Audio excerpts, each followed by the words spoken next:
But we begin with this past rough Monday disastrous post-storm commute for Long Island Railroad passengers that left many stranded on cold platforms or squeezed into vastly overcrowded cars. It led to a lot of Monday morning quarterbacking and an apology of sorts from the people running the railroad's response to a storm that left up to 2.5 feet of snow on the tracks. TV 1055's Jennifer McLogan explains. What are the frustrations here this morning? Just can't get to work. I mean, obviously you see the trains are here and there's no room to even get on. The LIRR reported a dynamic morning, fast changing. Others called it mass chaos, even dangerous, as thousands crammed together on slick platforms trying to make it through crowded LIRR doors into claustrophobic cars. They have no communication in MTA. This is like pretty usual. Commuters encountered delays, cancellations, and confusion. Just upsetting when you can't get to work when you have to be there. Then I have to go to my school, but I cannot go there. Eastbound trains going on the westbound platform. Yeah, this train, I think, is the same train that's gone back and forth 3 times, and they haven't even made an announcement yet. Service was expected back at 5 a.m. Visual reminders of the paralyzing weekend snowstorm stuck to the locomotive. Ice on the tracks, switches, third rail, and undercarriage. Difficult conditions prevailed, and soon LIRR personnel passed along some bleak news. The trains won't be running until 7 o'clock or later. They were like the Grim Reapers going around giving the bad news. The railroad explained service would be partial, and Port Washington, for one, out of luck. Commuters called taxis. How many of you came in the cab? 3 seats, 3 bodies. So we came over. And you split the cost? And we split the cost, and now we're just hoping we get a train now. Roads around major hubs like Mineola were impassable due to scores of passengers being dropped off. Huntington commuters sat in the station waiting for hours for information. It's a joke, you know. They tell us the 6:15's coming, then it's canceled. Where we're going, we're trying, we're making alternatives, we're doing as best we can. If I miss this train, I'll get the next one. And if I have to miss a couple of hours, my boss will understand. I'll take part of a sick day. It could always be worse. And joining us now is Larry Rubenstein. He's the vice chairman of the Long Island Railroad Commuter Council and has long served as an advocate for the commuters. So, Mr. Rubenstein, welcome to the show. Thank you. Let's hear your grade of what the, you heard all the complaints right there. Let's hear your grade of how the railroad did. Well, the railroad came back fast. It was impressive how quick they did come back, but they do have a lot to improve on, and mainly part of it is communication. Riders did not get accurate, timely information. The information that they got was very confusing. Text alerts that were sent out and email alerts conflicted with each other. So they did get back, and you have to applaud the employees that did plow the tracks and clear the tracks. They did an amazing job getting back. There's no doubt about that. Mother Nature helping a little bit with the melting as well, but you're right, they were out there from the get-go. So what went wrong with the communication process? You know, we've been hearing for years about how they were going to get apps for real-time train information to make it a lot easier for the commuter. This technology exists, does it not? The technology exists, and the problem was getting the information to the commuters in a timely fashion, and that did accurate. If you went onto the website or you heard that service was resumed, definition of resume means back to normal. Well, it certainly wasn't back to normal. Trains were running. I went onto a train platform in my station. I stood there for 45 minutes, and when the train finally came, I managed to pack in and get into a car with 100 of my closest friends all nice and close up for a long ride. And that was the price of admission on basically.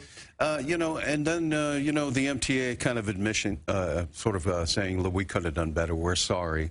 And then some doubts about whether perhaps they should have let the trains run as long as they did on Saturday as the storm hit, saying they did it because they didn't want to strand commuters. What about that decision? A lot of Monday morning quarterbacking on that. Well, I can't see what information that they had, but they tried to shut down the railroad. I believe it was at 1 o'clock in the afternoon, and it really shut down at 4.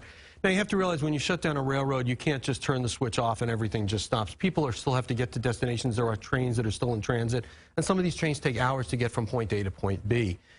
Should they have, you know, when you look back in retrospect, should they have shut down earlier? Probably yes. But I don't know the information that management, and I can't second-guess management when they made those decisions. Well, they had some trains get stuck in the snow. They did. There were, I believe, 5 trains, as I understand it. And the rules were, you know, that they didn't want those kind of situations to occur at all, where any commuter is not in a train and somebody's telling you, okay, get off and let's walk up to the platform. Nobody wants to do that in the middle of a snowstorm. So we're supposed to not see that again either. No, thank God, luckily, the storm that there was back in, I think it was 2009, where people were stranded for hours upon hours. No water, no toilet. No waters, no nothing, no electric, no heat. Apparently, from as I understand, I have not seen the reports yet. I will get them. But they were, the trains that did get stuck, they did supply them with water, because now, according to the pledge that was made to riders, all the trains do have bottled water and things of that nature. There was electric, there was heat. So people weren't in the worst situation. True, but the idea was to keep it open so that the commuters get home and they get stranded. So, you know, we had past history with this, when you shut down, and so I guess we were figuring they'd be better prepared to make that decision this time to get it right. Well, you hope that they'll learn something, you know, that the president of the railroad actually did come out and say that we probably should have shut down earlier. I guess, obviously, in retrospect, yes, they should have shut down earlier, but they didn't. Now, you have to, we can look back right now. We'd like an investigation to happen. We'd like it to be transparent. We would like the commuters and we'd like the riders to see what happens, what the investigation shows up.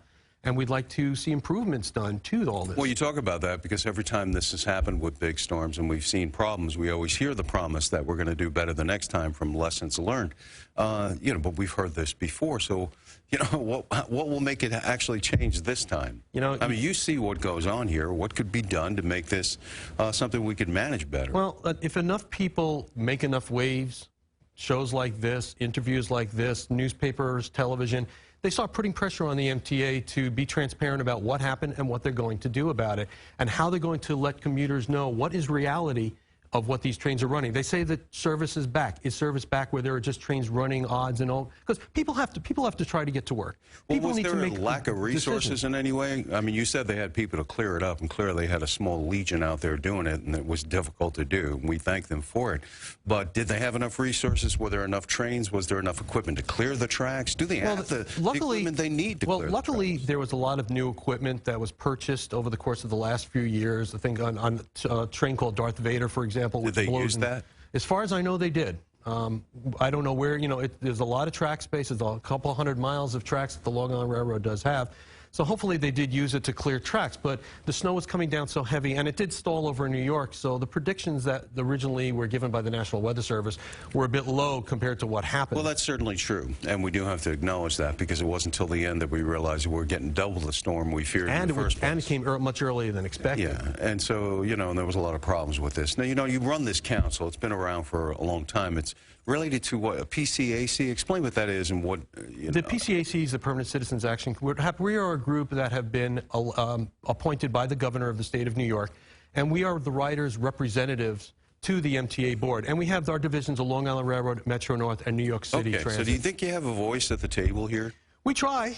You know, we bring out, you know, we have our people that do studies. We bring out problems. We try to bring them to the table. Again, we're an advisory board. You know, if they listen to us, that's great. You know, we try to do everything that we can. We are not paid. We don't have any kind of salaries or any kind of stipends that come from the railroad. We're a bunch of basically commuters who are interested and want to try to help. So when someone from the MTA asks you, okay, Larry, what did you think? What are you going to tell them in 20 seconds here? You've got to work on communications. You've got to work on trying to get riders in the know. You've got to get accurate information out to riders. People need to have enough information to make an informed and correct assessment of what's going on and decide where they're going to go and how they're going to get there. There's the commuter's voice. All right, well, thank you very much. Larry Rubenstein with the Long Island Railroad Commuter Council. We'll see what happens if they listen to what you're saying. We hope.